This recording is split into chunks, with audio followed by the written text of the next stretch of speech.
Don't be afraid that waking, you're gaining tissue, you're gaining baby, you're not gaining all fat. It's only a few extra pounds of actual fat that's being stored in your body. That fat energy is actually going to be used when you're breastfeeding your baby. You do need to gain a little bit during pregnancy, but staying within that recommended range can really be beneficial for your health, the baby's health, and making the delivery as easy as possible.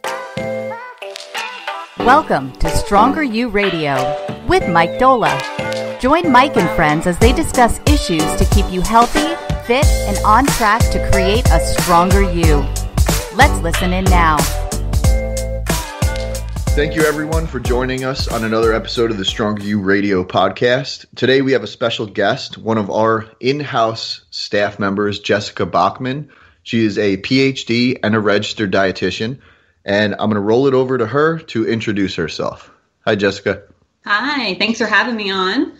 So my name is, Dr. Jessica Bachman. A little bit about my background. I really got into the field of nutrition when I took one really awesome class when I was at Penn State and totally changed my career after doing that. So I finished my bachelor's degree in nutrition there at Penn State and then went to do a dual master's program in nutrition and in public health at the University of Tennessee. When I was an undergrad, I got involved with some research, really just an hourly paid job. I thought, this is pretty cool. You know, it's something different every day. I really enjoy it. And then thankfully, when I was doing a master's degree, I was able to get a research assistantship and also just discovered that that was really kind of the direction I wanted to go. And so once I finished that, did my dietetic internship, became an RD, I decided to stay at the University of Tennessee with Dr. Holly Rayner, who is a registered dietitian, but also a behavioral psychologist for my PhD. So my training there was really in behavioral weight loss intervention. She had some huge multi-million-dollar NIH grants that I helped her out with. And then I was lucky enough to get an American Heart Association grant to complete my dissertation, looking at the effects of meal frequency on weight loss during a 6-month period. Awesome. Jess, thank you for being a part of this thing. You're a huge part of the success of StrongerU and so many of the clients. Having you on board with your knowledge, experience, I'm taken aback by it because I was like, wow, she wants to work with us. Like, that is totally awesome. You bring something to the table that we needed for a while. And what we're going to talk about today is pregnancy nutrition. Before we had any RDs on staff, we couldn't touch that stuff. It was out of our scope. So let's talk a little bit about that.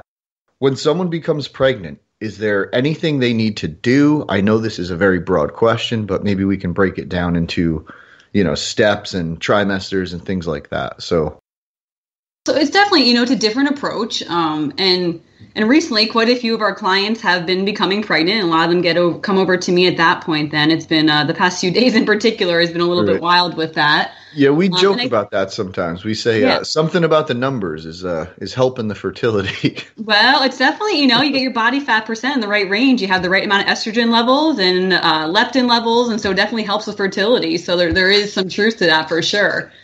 But yeah, so a lot of it, a lot of people are trying to lose weight, and then when they do become pregnant, they have maybe been on some lower carbohydrate numbers, some lower fat numbers, a little bit higher protein, and so I take a lot of things into consideration when we get a new client that is pregnant, and I don't make drastic changes right away. We have time that first trimester. There is some wiggle room with what you're actually doing as far as energy intake and macros and everything, but kind of slowly reverse things a little bit, go a little higher in carb and fat, and make things more moderate level as far as where their protein is.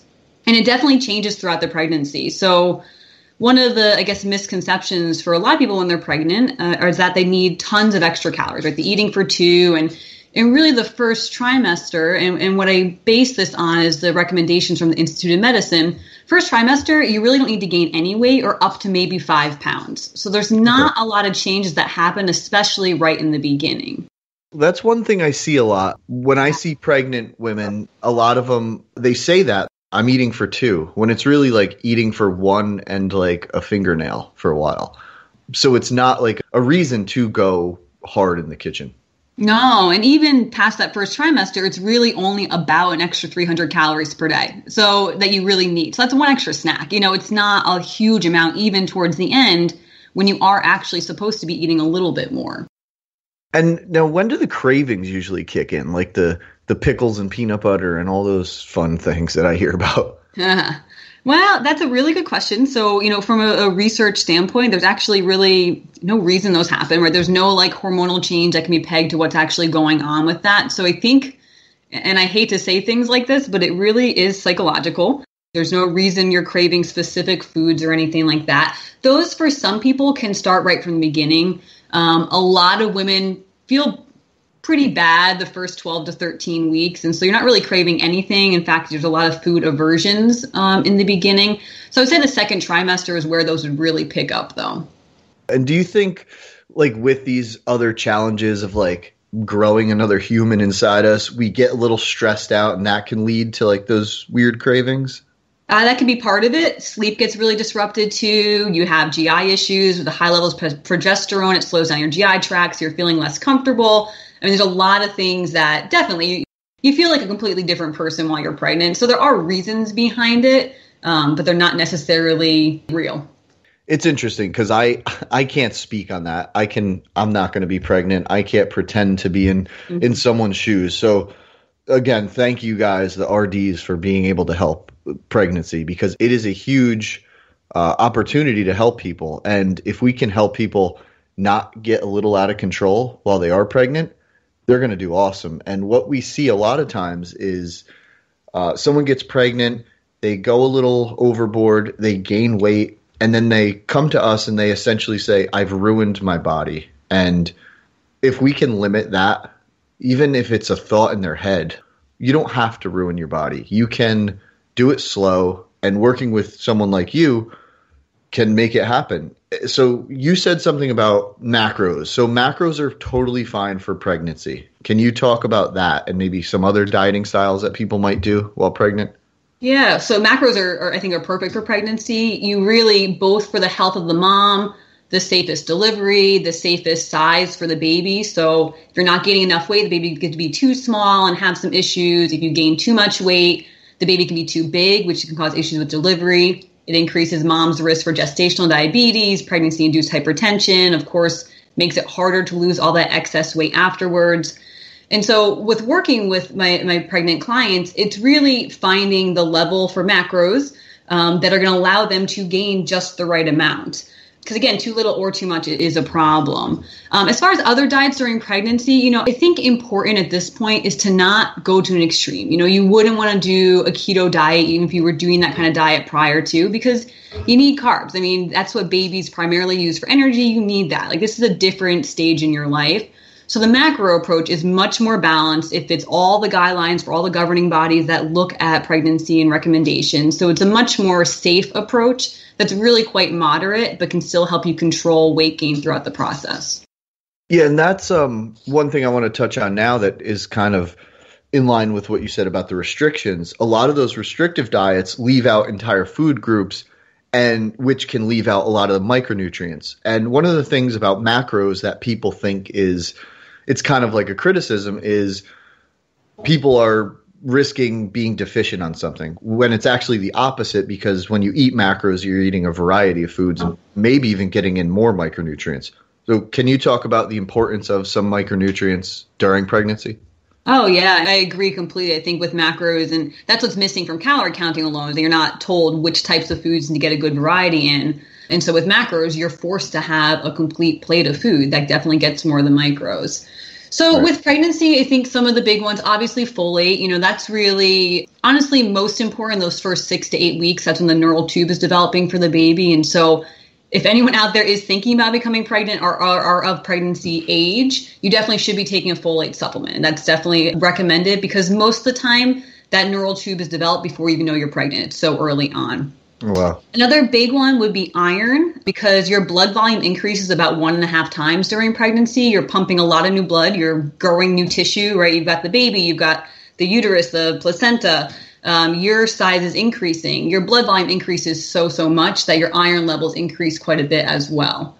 And so a lot of women are on iron supplements. It's not necessary for getting it from food, but that's definitely something that, my role here at StrongerU, I would never make that recommendation, but I would for sure tell my pregnant clients, say, look, here are the recommendations. Definitely talk to your doctor about whether or not you're getting enough iron. That's huge, the whole supplement thing. And there's not very many people that probably need them, but pregnancy is probably one of them, because of there's so much, I don't want to say risk involved, but there's so much care you need to be aware of. You know, most OBs will have you on your prenatal supplement the entire time, and that actually has some DHA and EPA, the oils too, because you're developing, you know, all these new hormones developing, you're developing all these new tissues, the baby's brain development. So just making sure you're hitting that, getting those fatty acids is really important too. So most prenatal vitamins, they'll actually be 2 pills. One will have those fatty acids in there, and the other one will have all the micronutrients you need.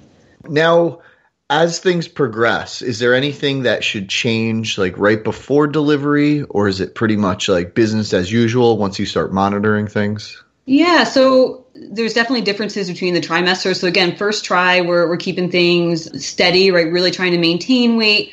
Once we hit the second trimester, up until about, week 20 or so, we want to aim for about 0.5 pound to 1 pound gain, and really monitoring that. I think convincing some of my clients that it's okay to gain weight is actually a little bit of a challenge if they're coming off of being on a weight loss program. But if you gain within the recommendations, and what the recommendations are depend on what your pre-pregnancy BMI is, but let's say you start out in normal BMI range. Mm-hmm. The recommendations are to gain about 25 to 35 pounds total for the pregnancy. Only 7 or 8 pounds of that are actually fat on your body, right? The weight you're gaining is the new tissue. You're gaining an 8-pound baby. You're gaining blood. You're gaining breast tissue, placenta. All those other things are really where most of the other weight comes from. So again, hitting those recommended weight gain goals means you're not putting on all that fat. You're gaining baby and things to support that baby. Yeah, I think it's awesome, like setting themselves up for when they do have their child and they're not losing a bunch of body fat or feeling bad about themselves. And right now, only 30% of women in the United States actually gain within the recommended range. There's about 10 to 12% that gain less. 50% more gain more than what the recommended amount is. And so it's all that extra weight then that really is not supporting a healthy pregnancy. It's only leading to complications. And then you have to get rid of that afterwards. So I wish I had me when I was pregnant. I mean, even though I gained 30 pounds, it still would have been nice to have someone kind of monitoring that, because OBs, I love OBs. And sometimes I wish I would have gone in that direction with my career, but I love nutrition, so I'm good where I am. Yeah, I'm glad you didn't do that. Yeah, they don't have time to do it all. They definitely, I don't know that my OB, she would mention my weight a little bit, but she never really told me I was doing great or wasn't, and no fault of hers by any means. It's just they have to look at the medical stuff. They have a lot of things going on. So having us work along with them, I mean, my clients have had nothing but really, really positive reactions from the OBs they've been working with. Like, just so excited that someone else is taking the time to talk to them about these things and making sure they're gaining the correct amount of weight. It's been a very positive relationship so far. I love it. I think it's so cool to see, like, even Karina posted the other day, one of her members who was pregnant and grew and then shrunk. And she showed the whole process. And it was like super cool to see the whole thing through.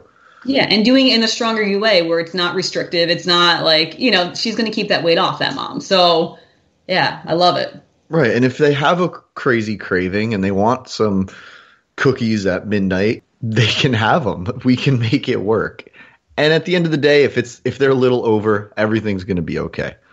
Yeah, I would say I'm much more flexible, a much more nice coach to my pregnant clients, because really you got to keep the perspective of what you're trying to do here. And we're trying to keep them healthy. There are a lot of ways to do that. And they get a little more wiggle room when they're pregnant. Yeah. So you may just opened up a can of worms there. So you might be getting a lot more clients, though.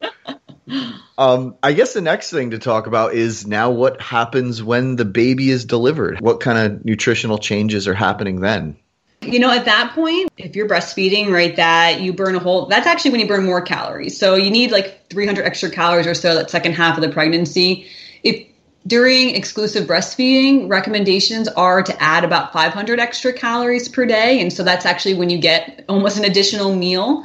Mm-hmm. And so with our women that are postpartum, it's tough. Some want to start right away, right after the baby's delivered. I say waiting until about 2 to 3 weeks out is probably best. There's just so much going on. I mean, your brain's not really a part of your body at that point. You're not sleeping. So really 2 weeks out would be the earliest. Honestly, 4 to 6 weeks might be even a better option, because it's tough to do all that tracking and keep it all together. At that point in time. But really the only thing different at that point is, again, using moderate levels. I would never put a breastfeeding mom on super low fat or super low carb to start. or even while they are exclusively breastfeeding, definitely starting at some higher numbers again. And then just like any other client, there's no plan. It's what they look like each week. I assess how they're feeling. I ask all my moms to report every single day in their sheet how their milk supply is to let me know right away what's going on. I'm not a lactation consultant, but I am a former breastfeeding mom. I'm obsessed with breastfeeding moms. I have a lot of knowledge that I will share links to websites that are great. And I will encourage them, of course, to talk to a lactation consultant if there is stuff going on. Because the numbers I put my breastfeeding moms on, it's not going to be the macros that are affecting milk supply. We're not going to go into a huge deficit because feeding baby is clearly the priority when we're working with breastfeeding moms. Right. And you say, like, we don't know where they are. So we set it, we watch it, we adjust based on the feedback we receive, both with data and psychological information. Absolutely. And then we see where we go. And it's a little off topic, but that's what a lot of our members ask. They say, well, what are things going to look like in 8 weeks? And we say, we don't even know. Like, it could be, you might be the same. You might be way different. We might completely flip the ratios of fat and carbs. Like, it's all dependent on the person.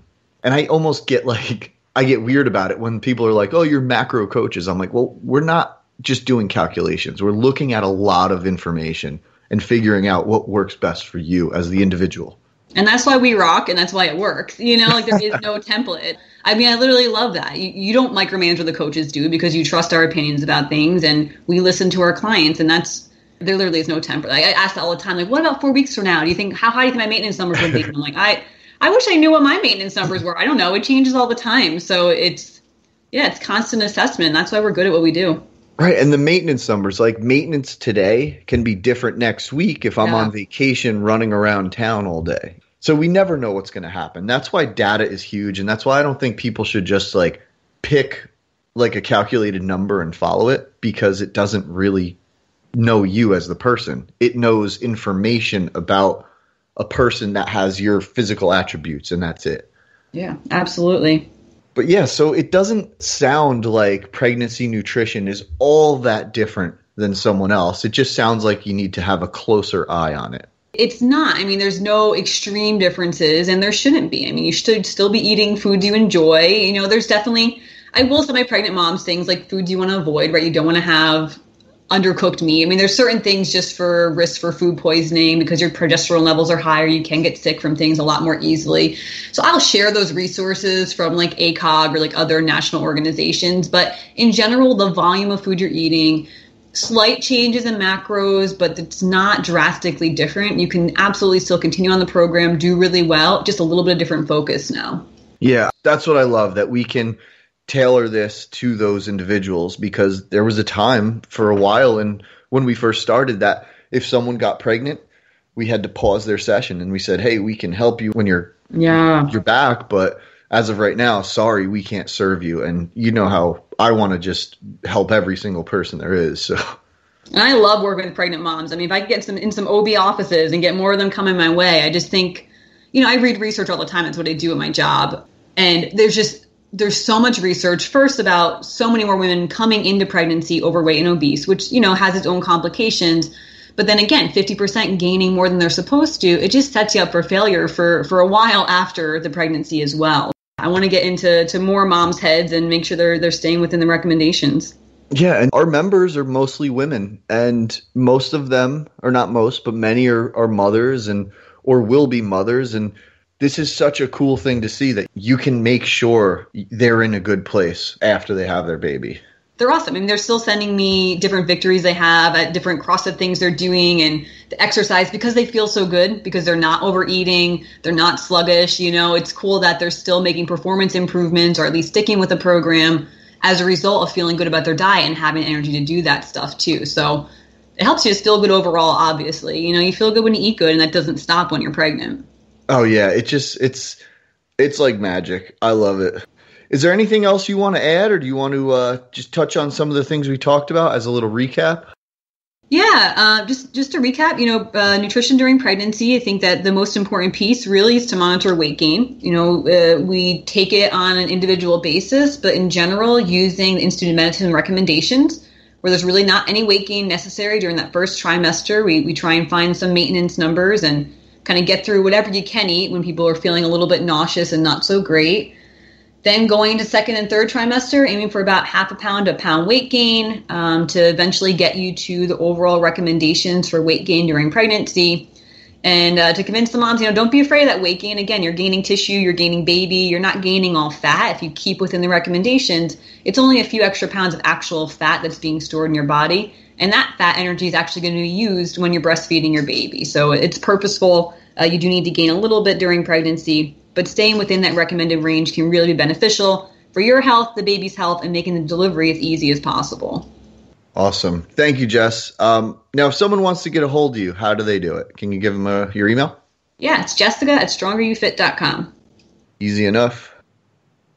Jessica, thank you so much for joining us. Thank you for being a part of the Stronger You family. Everybody loves having you on the team. You are a huge addition. So thank you very much.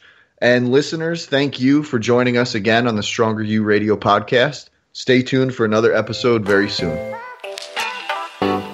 Stronger You Radio is a broadcast wellness production powered by StrongerUFit.com. Content copyright Stronger You. Executive producer Frank Sardella. Thanks for listening to Stronger You Radio. For more information on the podcast, visit StrongerUPodcast.com.